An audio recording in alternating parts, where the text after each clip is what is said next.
അല്ലു അർജുൻ നായകനായ പുഷ്പ 2 വളരെ ഹൈപ്പോട് കൂടി ഇറങ്ങിയ സിനിമ. കാരണം വെച്ചാൽ പുഷ്പ 1 ഉണ്ടാക്കിയ ഒരു ഇമ്പാക്റ്റ് വളരെ വലുതായിരുന്നു. പക്ഷെ അതിനനുയോജ്യമായ രീതിയിൽ തന്നെ വലിയ ഹൈപ്പ് ഈ സിനിമയ്ക്ക് ഉണ്ടായിരുന്നു. പക്ഷെ ഫസ്റ്റ് ഡേ സിനിമ കണ്ടിറങ്ങിയ ആളുകളുടെ പ്രതികരണം എന്ന് പറയുന്നത് പക്ക അപരാധം എന്ന രീതിയിലേക്ക് സിനിമ പോയി. കുറച്ച് ആളുകൾ തിരിച്ചും പറഞ്ഞു കേട്ടോ.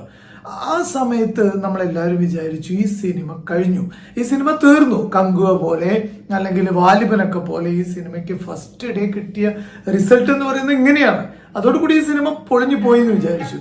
പക്ഷേ എന്താ സംഭവിച്ചതെന്ന് ആലോചിച്ച് നോക്കൂ.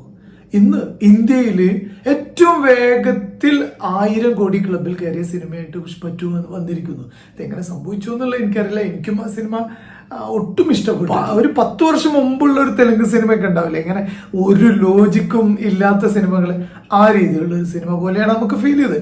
പക്ഷേ സിനിമ ആഗോള തലത്തിൽ 1000 കോടി 1190 കോടിയാണ് നിലവിലെ കളക്ഷൻ. അത് കേവലം 6-7 ദിവസം കൊണ്ടാണത്രേ ഇത് നേടുന്നത്. 10 ദിവസം കൊണ്ട് ബാഹുബലി 2 ആണ് 1000 കോടി ക്ലബിൽ കയറിയ ആദ്യത്തെ സിനിമ, വേഗത്തിൽ കയറിയ സിനിമ. പക്ഷെ അതിനെ മറികടക്കാണ് പുഷ്പ 2.